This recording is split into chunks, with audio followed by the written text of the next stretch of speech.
melanjutkan bacaan Al-Kabair Imam Dhahabi, yaitu kitab dosa-dosa besar, sekitar 70-an dosa-dosa besar yang disebutkan oleh Imam Dhahabi Syamsuddin rahimahullah ta'ala, muridnya Syekhul Islam Ibnu Taimiyah. Pertemuan lalu sudah kita jelaskan dosa besar nomor 8, yaitu durhaka kepada ortu, kepada orang tua. Nah, sekarang ada kaitannya sedikit banyak dosa ini, yaitu qat'ur rahim, memutus silaturahim, ya, memutus silaturahim atau memutus hubungan kerabat. Itu kalau diterjemahkan bisa seperti itu, tidak ada masalah. Memutus hubungan kerabat atau silaturahim termasuk dosa besar, ya. Kenapa ini masuk dosa besar? Masih ingat Bapak Ibu sekalian, di antara ciri dosa besar adalah ketika Allah atau Rasulnya atau kedua-duanya itu melaknat pelakunya, ya, melaknat pelakunya. Apa itu arti laknat? Laknat adalah at-tardu min rahmatillah. Dia terusir dari rahmat Allah, bayangkan ya. Padahal surga ini tidak bisa diraih kecuali dengan rahmat Allah. Kita beramal soleh sebanyak apapun, sholat sebanyak apapun, puasa sesering apapun, haji umroh berkali-kali setiap bulan. Haji setiap bulan Bu, ada? Nggak ada ya. Kalau haji setahun sekali, ya. Kalau umroh mungkin bisa sehari berkali-kali bagi yang membolehkan. Tapi itu bisa menghalangi menuju surga ketika rahmat Allah tidak dia dapatkan. Kenapa? Karena seseorang itu masuk surga bukan karena amal soleh, tapi karena rahmat Allah. Rasulullah bersabda, kami ingatkan, lan yadkhula ahadun minkum al-jannata bi'amalihi. Wala anta ya Rasulullah wala ana illa an yataghammadani Allah bi rahmatin wa fadl. Yang artinya setiap kalian, kita semuanya termasuk Nabi ya, tidak masuk surga dengan amalnya, dengan diganti amalnya. Jadi surga ini saking nikmatnya tidak bisa dibeli dengan amal soleh. Kenapa? Karena akad jual beli itu harus senilai, harus senilai. Kalau nilainya jomplang ini tidak bisa, Pak. Maka amal soleh kita ini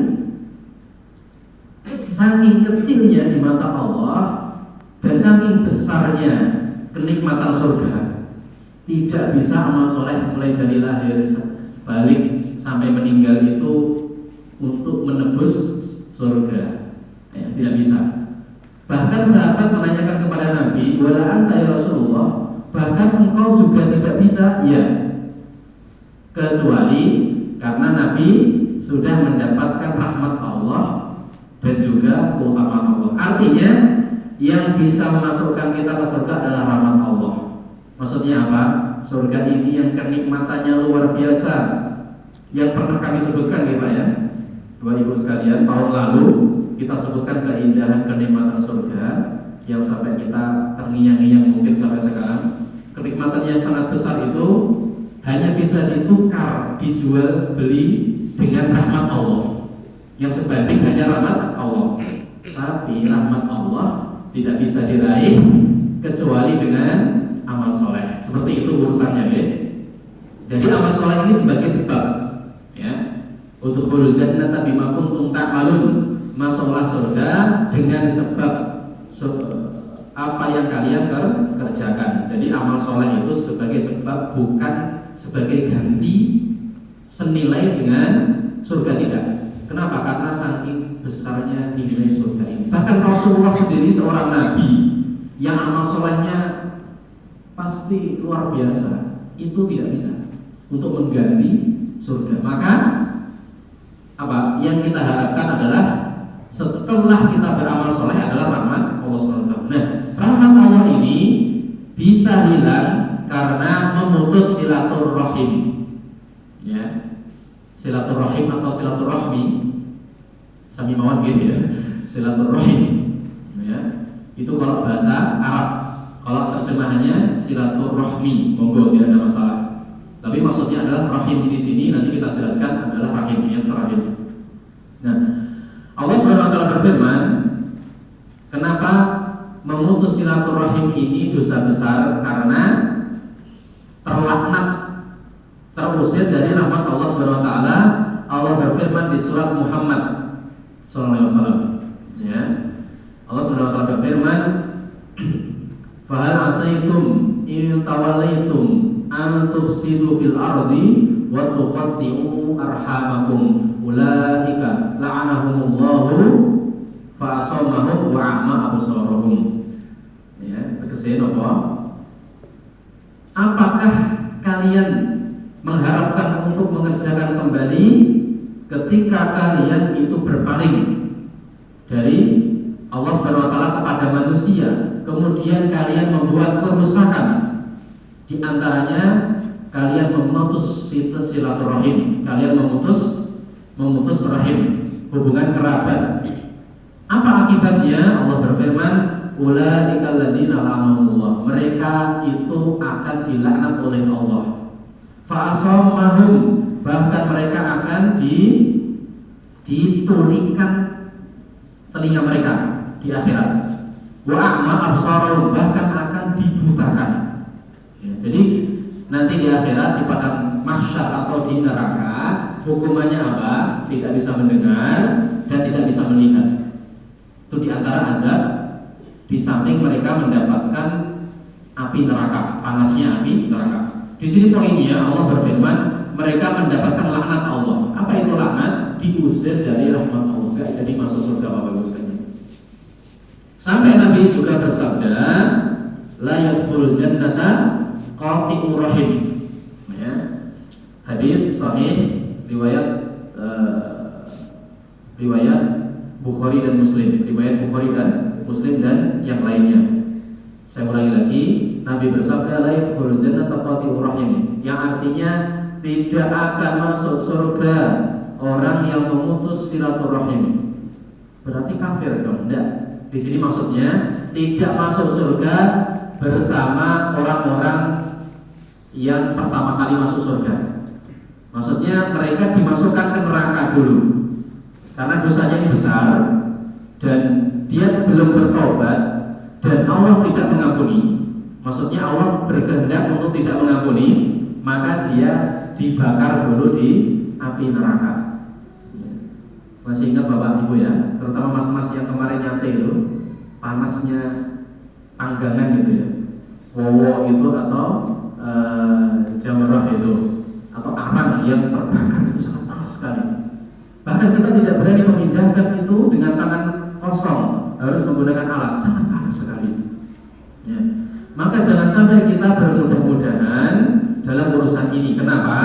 Karena orang yang ahli tauhid pun sebelum masuk surga harus dimasukkan ke api neraka. La yadkhulul jannah, dia tidak masuk surga bersama pendahulu, bersama Nabi enggak, nanti Nabi masuk dulu, para sahabat masuk dulu, ya. Orang-orang soleh yang tidak mempunyai dosa atau dosanya diampuni masuk dulu. Yang ini tidak masuk surga bersama orang yang pertama kali masuk surga, maka dia masuk neraka, waliyadzubillah. Dan neraka itu sangat panas, sampai panasnya dilipat gandakan 70 kali lipat panas dunia. Ya, Rasulullah bersabda, narukum hadihi juz'un min sab'ina min naril akhirah. Panasnya neraka akhirat itu 70 kali lipat daripada api kita. Ya. Masih ingat Bapak Ibu sekalian ya, kisah pemuda yang berusaha menghindari dari perzinahan. Dia mengambil lilin di Mesir ini, di dekat tempat kami, ya. Karena wanita yang menggoda di sampingnya, dia ngambil lilin, aduh panas. Ya. Padahal si wanita tadi menunggu sambil mengatakan dalam hati, hai talak, ya, kesini. Ya. Maka dia selamat seperti Nabi Yusuf alaihissalam. Ya. Tapi dia dengan caranya unik, mengambil lilin atau sentir kalau kita, kemudian diselamat-selamatkan tangannya. Panas. Kalau saya nanti berzina kena panas. Dia terdengar menangis sampai pagi, sampai subuh, bayangkan. Itu baru api dunia. Maka api akhirat lebih panas lagi. Maksud kami adalah kalau ada nafsu yang menggelora, ini mumpung pemuda banyak di sini hari ini, maka teringatlah neraka. Kalau neraka tidak teringat, silahkan ke dapur, minta izin ibu, ya, nyalakan kompor dan tangan kita diselomotkan, ya, tangan kita selamatkan gitu. Mau pilih mana? Mau pilih api neraka nanti yang 7 kali lipat daripada api dunia, atau kenikmatan sesaat?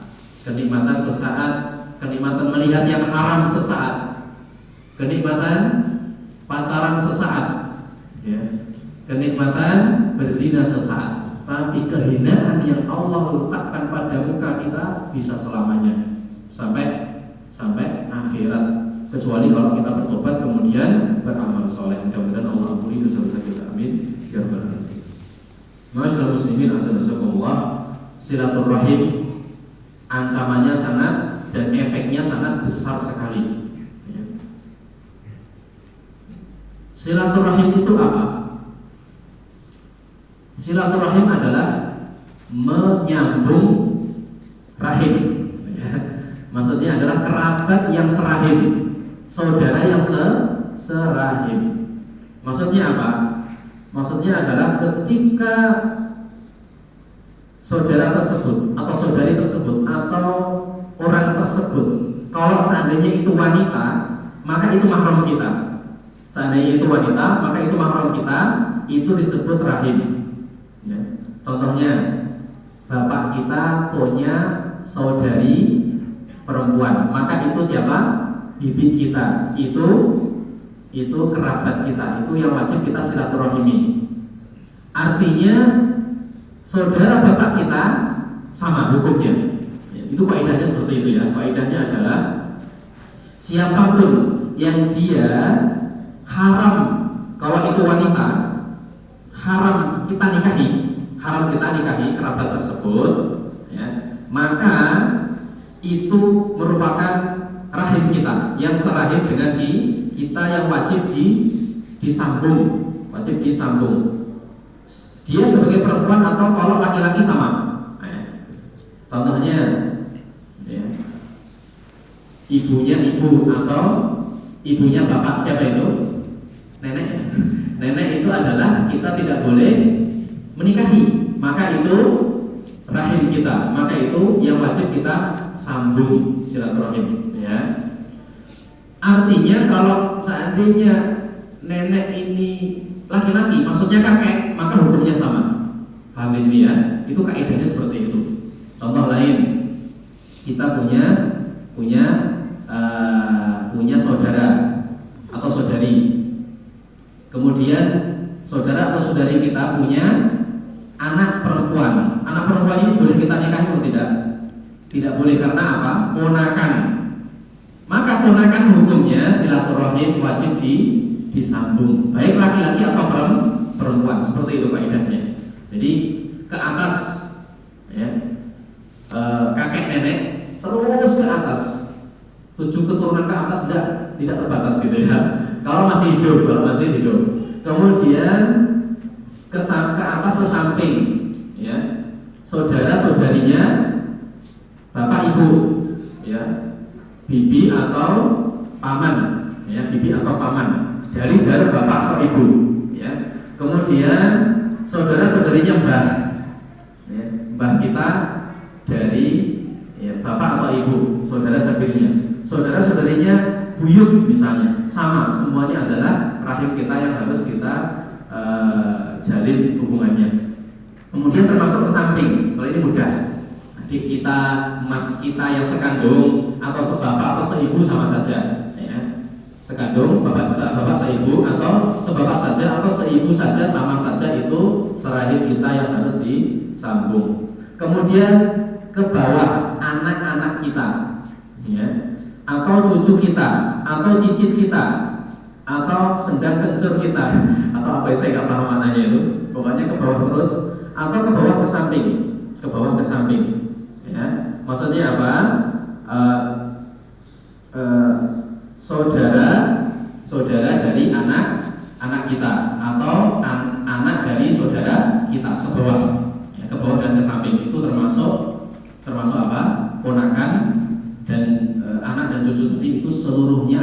kerabat yang wajib disilaturahimi. Ya.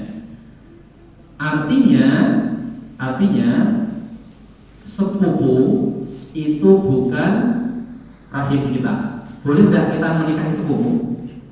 Sepupu itu gimana mas biasanya? Ya. Saudaranya bapak kita atau paman kita mempunyai anak atau bibi kita mempunyai anak, ya itu ulama beda pendapat. Tapi pendapat yang lebih tepat, lebih aman adalah itu termasuk silaturahim wajib, tapi ringan, tidak sewajib kita mensilaturahimi orang tuanya. Kenapa? Karena sebagian ulama membuat kaidah kalau itu boleh dinikahi itu bukan termasuk silaturahim, ya. Seperti istri kita, istri kita kerabat kita bukan. Apakah tidak wajib di silaturahimi? Wajib, tapi bukan bab silaturahim. Babnya adalah pasangan. Kalau pasangan ini kan ya satu tubuh, ya. Maka ini babnya beda. Termasuk orang lain, seperti yang nggak kita kenal, wanita yang nggak kita kenal itu bukan rahim yang serahim yang wajib kita silaturahimi, termasuk sepupu, ya. Walaupun sebagian ulama mengatakan sepupu termasuk yang wajib silaturahimi, cuman itu akan menghancurkan kaidah yang saya sebutkan tadi. Walaupun seperti itu, lebih amannya tetap kita sambung, tapi kewajibannya tidak terlalu ditekankan. Yang ditekankan adalah orang tua sepupu kita, ya. Wallahu a'lam bishawab. Jadi itu sekilas serahim yang wajib kita silaturahimi. Artinya kalau panjenengan badan itu apa? Bar Ramadan gitu ya. Bar Ramadan itu badan singkatannya, ya. Kemudian panjenengan ziarah ke tetangga-tetangga. Kemudian tuan rumah mengatakan, kamu ngapain ke sini? Silaturahim.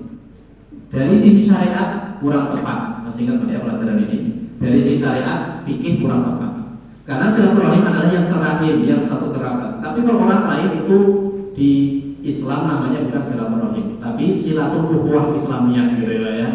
Bedanya apa? Silaturahim itu wajib, silatul-ukhuwah Islamiyah itu sunnah. Ya.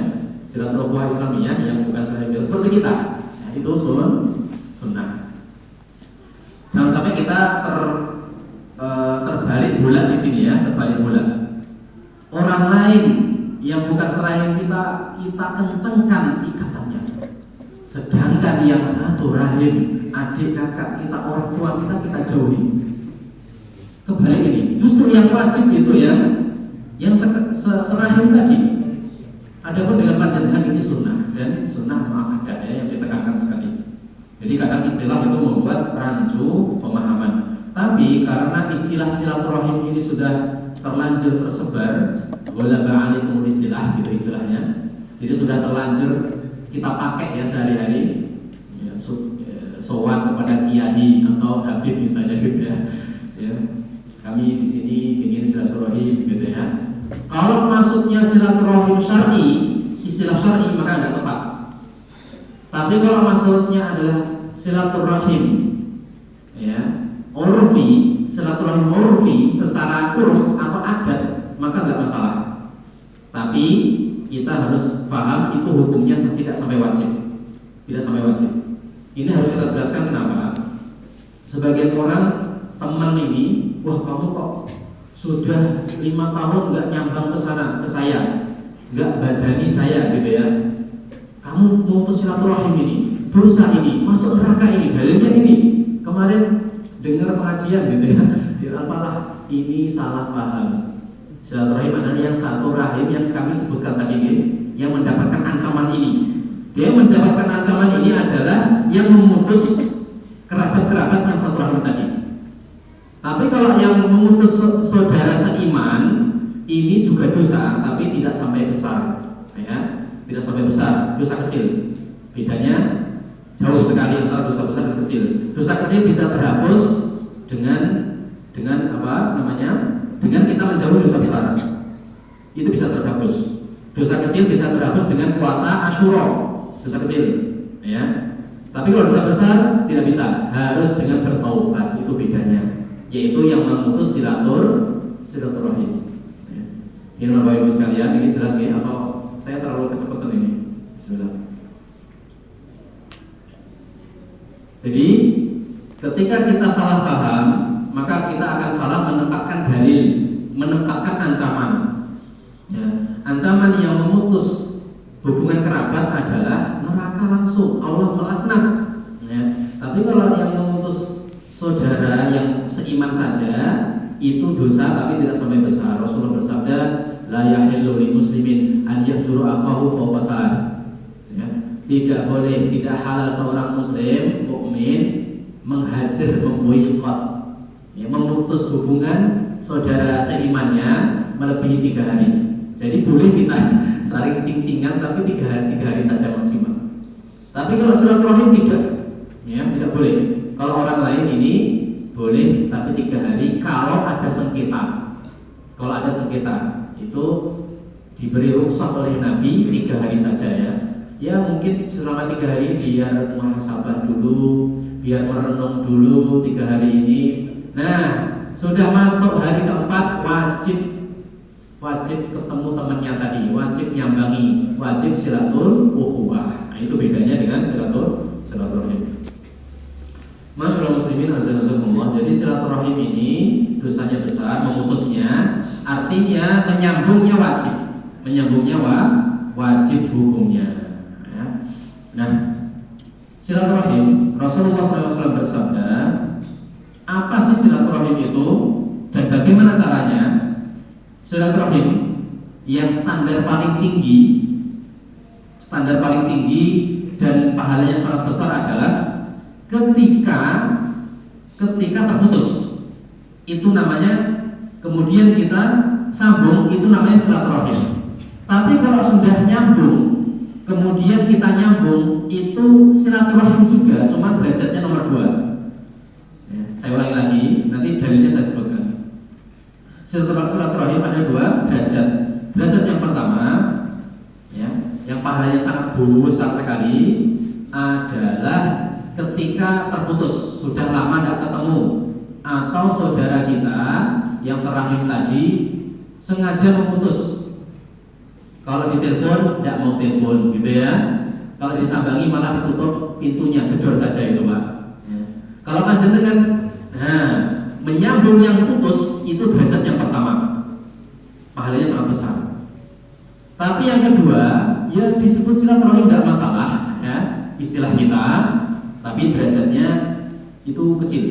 Karena apa? Karena sudah normal, karena sudah tersambung. Rasulullah SAW bersabda, hadis yang populer ini ya, di Sahih Bukhari, Abu Dawud dan Tirmidzi.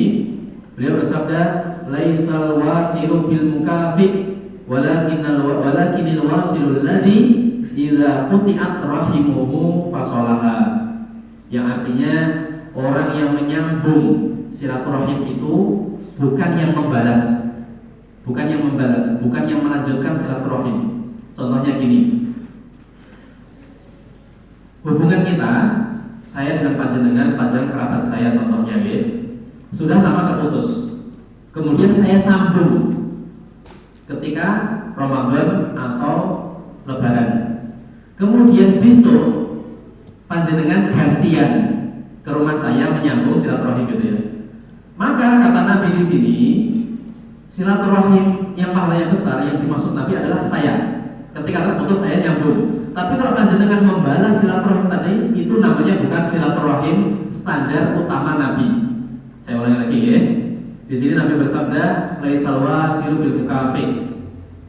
Dikatakan silaturahim itu bukan yang membalas. Kalau itu wajar Pak ya. Silaturahim adalah yang ketika terputus panjenengan datangi, panjenengan sambung, ya. Walakinil wasilu alladzi idza qutiyat rahimuhu wa salahu. Silaturahim itu adalah ketika terputus ada sambung, itu nyambung. Dan ini masuk logika juga, termasuk logika juga. Contohnya ada 2 tali yang terputus, kemudian kita sambung, itu namanya menyambung. Tapi kalau talinya tidak putus, nyambung terus, apa yang kita sambung Pak? Yang kita lakukan apa? Menjaga, ya, menjaga hubungan. Makanya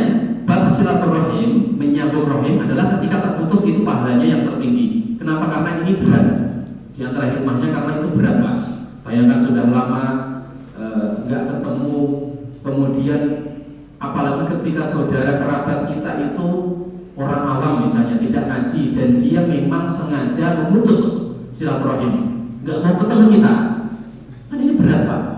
Tapi kalau sudah aman-aman saja, itu tidak dikatakan silaturahim standar Nabi yang pahalanya tinggi, tapi tetap kita jaga, tetap wajib kita jaga talinya supaya tidak putus.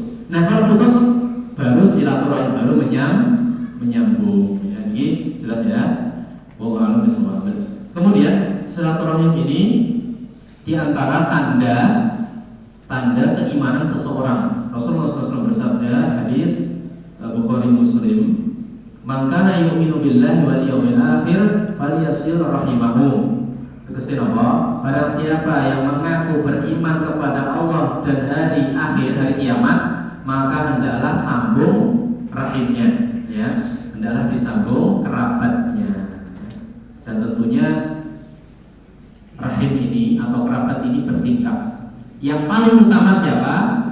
Pelajaran pekan lalu, orang tua kita, ya, bapak kandung kita, ibu kandung kita, itu kerabat yang paling apa?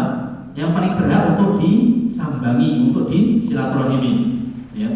Semakin dekat kepada kita jalurnya, maka itu semakin wajib. Kemudian anak kita, saudara kita ke samping. Artinya kalau benturan, kita dahulukan yang paling dekat, yang paling dekat. Pertama ke atas dulu, baru ke bawah. Ya. Misalnya anak kita pengen jalan-jalan, orang tua pengen ayo kerja, siapa? Orang tua dulu. Seperti itu ya. Kakek kita pengen ayo jalan-jalan, biasanya kakek kan gitu ya, manjain cucunya. Kalau bapak kita tidak kerja pengajian, maka kita samina wa ta'na kepada bapak kita. Ini pelajaran pekan lalu berkaitan dengan silaturahim. Apalagi orang tua, Bapak Ibu sekalian.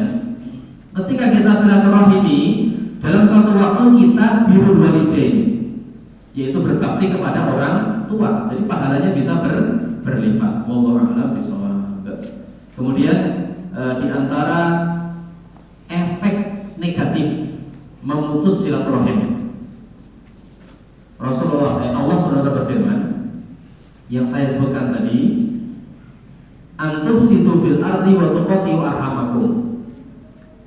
Kalian membuat kerusakan di muka bumi dan kalian memutus silaturahim. Pertanyaannya, kenapa di sini Allah sandingkan antara dua kejahatan? Satu, kerusakan di muka bumi, membuat keonaran, kerusakan. Yang kedua, silaturahim. Apa hubungannya memutus silaturahim dengan membuat kerusakan di muka bumi? Di sini sebagian ulama menafsirkan hikmahnya apa? Kenapa Allah sandingkan antara membuat kerusakan di muka bumi, bermaksiat di bumi dengan silaturahim, dengan memutus silaturahim? Alasannya apa? Hikmahnya apa? Ketika hubungan kerabat itu kita sambung terus, kita jalin terus hubungan kerabat ini, kita jalin terus, maka kita akan merasa malu kalau maksiat. Saya ulangi lagi, ketika hubungan kerabat itu kita jalin terus, artinya kita punya komunitas kecil dalam keluarga besar. Paham gitu? Maka ketika kita mau maksiat, ya, mau berbuat onar, kita akan malu. Itu hikmahnya. Kenapa Allah melarang silaturahim? Efeknya membuat kerusakan, memutus silaturahim. Sebaliknya, ketika sama orang tua sudah jauh, adik kakak juga nggak pernah bertegur sapa, apalagi kakek nenek, apalagi ponakan, sudah saling jauh-jauhan. Ya, hati-hati, sesibuk apapun kita, jangan sampai kita memutus silaturahim. Berangkat kerja pagi, pulang pagi lagi gitu ya. Jadi di rumah itu hanya untuk mandi gitu ya, sebagian orang tidur aja di luar, di mes gitu. Akhirnya kerabat hubungan ini renggang. Ketika renggang, tidak ada ikatan batin, maka akan mudah dalam bermaksiat. Kenapa? Karena rasa malu dengan keluarganya sudah hilang, ya. Rasa sungkannya sudah tidak ada. Itu diantara hikmah yang sangat tersembunyi dalam ayat yang luar biasa ini, ya. yaitu kaitan antara kita maksiat dengan silaturahim. Ketika kita tidak silaturahim, kita hubungannya renggang, merasa asing di rumah tersebut, maka maksiat akan mudah, ya, akan mudah. Rasa malunya hilang, rasa sungkannya hilang. Ya. Sebaliknya ketika kita solid, sering ketemu, sering ngobrol, kemudian kita ada rasa sungkan kepada manusia, maka kita akan malu kalau berbuat kerusakan di muka bumi, ya, mencuri, mengambil uang adiknya, ya, kemudian mengumpat adiknya, terutama kerusakan yang berkaitan dengan manusia. Wallahu a'lam bishawab. Maka efek samping negatifnya memutus silaturahim adalah dia membuat keonaran di muka bumi. Maka Nabi Yusuf di antara contoh orang yang terasing, yang jauh dari keluarganya, tidak punya kenalan di Mesir. Maka secara akal ketika ditawari maksiat oleh Siti Zulekha katanya, tapi namanya ini perlu dicek ya, Sayyidah bukan Siti Pak ya, Siti orang Jawa ini, Sayyidah Zulekha ya, ditawari hitalak yang saya sebutkan tadi. Secara akal di sini para ulama mengatakan udah laksanakan saja. Kenapa? Karena nggak ada kerabat, dia nggak dikenal. Paling kalau dimusuhi paling orang jauh, orang yang nggak dikenal. Udah laksanakan saja, itu secara akal manusia hewani gitu ya. Tapi tidak, karena keimanan beliau sangat tinggi, tidak ada kerabat di situ, tidak ada yang dikenal kecuali sedikit yang baru kenalan. Tapi beliau takut kepada Allah yang sangat tinggi. Qala ma'adallah, ya, a'udzubillah, saya berlindung pada Allah. Innahu rabbi ahsana maswaya, innahu la yuflihul dzalimun. Beliau punya keimanan yang tinggi kepada Allah SWT. Ini Nabi Pak, kalau kita berat ya. Makanya diantaranya faedah kita punya banyak kenalan, kemudian silaturahim. Kalau ada peluang maksiat kita malu, ya, kita lebih malu. Kemudian mungkin panjenengan bertanya-tanya, bagaimana cara silaturahim Pak? Caranya banyak ya, caranya banyak sekali. Tergantung sikon, tergantung situasi dan kondisi panjenengan. Kalau rumahnya dekat antara kerabat, silaturahim adalah mendatangi rumahnya atau saling ketemu fisik. Ya. Kalau jauh karena kerjanya di mana Bu? Suami panjenengan di Jakarta misalnya, ya. Maka ya minimal setahun sekali lah insya Allah sakit mudik, ya, mulih. Apa itu mudik itu bahasanya? Mulih gitu ya. Mulih gitu. Pulang kampung, ya. Nah itu kalau bisa seperti itu setahu saya. Tapi kalau jauh ke Mesir, dari Mesir ke Indonesia, apalagi nggak ada dana, maka kampung ya 4 tahun sekali. Ya. Yang terakhir itu sampai 2018 sampai 2024, 6 tahun baru pulang. Ya. Tapi alhamdulillah zaman sekarang sangat canggih, walaupun jauh silaturahim bisa menggunakan video call. Yang live Pak, jangan ngetik terus saja ini. Ya. Ngetik itu juga silaturahim, itu tingkatan yang rendah. Tingkatan yang tinggi adalah video call. Ya. Paham juga ya video call ini? Ya. Jadi HP kita itu bisa menjadi manfaat berpahala besar kalau menjadi wasilah menuju surga. Wasilah untuk ibadah, jangan untuk maksiat atau scrolling yang nggak manfaat. Ya. Maka jangan lupa ini adik-adik yang merantau di sini mungkin untuk setelah ini langsung di call orang tuanya. Ya. Jadi silaturahim itu wajib dimanapun dan kapanpun semampunya. Kemudian di antara bentuk atau cara silaturahim ya ngasih hadiah gitu ya, bertegur sapa, mengucapkan salam, berbicara dengan lembut. Jadi tidak ada manfaatnya kita silaturahim ketemu tapi nesu-nesunan, ya, padon, gelut. Jadi silaturahim itu tujuannya untuk merekatkan hubungan, bukan silaturahim ketemu tapi malah gontok-gontokan, malah pukul-pukulan, malah bunuh-bunuhan, ya. Itu bukan hikmah di antara silaturahim. Maka kita tambahkan ya, memberi hadiah supaya tambah hubungannya kuat, kemudian berkata lemah lembut, ya.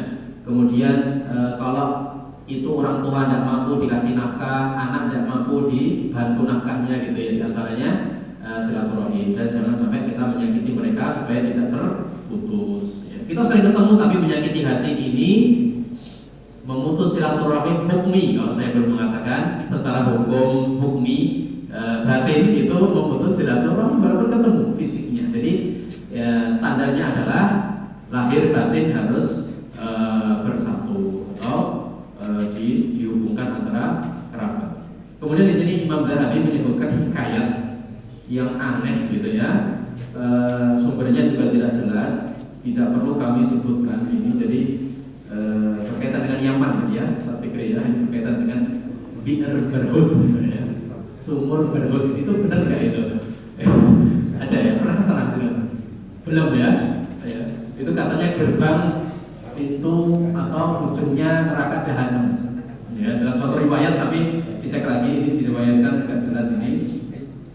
Kisahnya panjang, intinya ada seseorang yang umroh atau haji menitipkan uang 100 dinar, sekian miliar gitu ya. Kemudian ketika dia ingin nagih titipan tadi, orangnya mati, meninggal. Ya. Kemudian dia bingung nyari di mana. Ada seorang alim menyarankan, coba kamu tanya, sebutkan namanya di sumur Barhud di Yaman. Ya. Ini tantanya Mas Ustaz Fikri nanti. Dan di YouTube itu ada Bi'r Barhud, sumur Barhud gitu. Katanya itu gerbang pintu neraka jahanam. Seluruh arwah orang kafir atau yang masuk neraka ada di situ. Ya, nanti katanya seperti itu. Cuman ini riwayat harus dikoreksi kembali. Ya.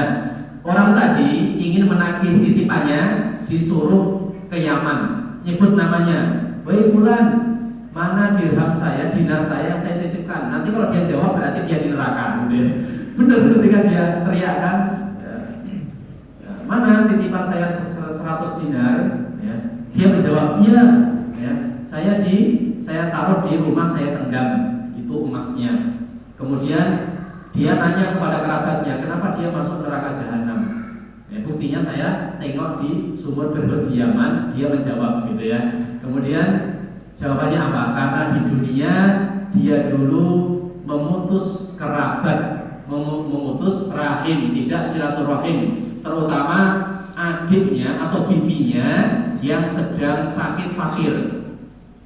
Jadi Bapak Ibu sekalian, ketika keluarga atau kerabat kita dalam kondisi sulit, susah, berat, fakir, sakit, maka hukum silaturahim lebih ditekankan.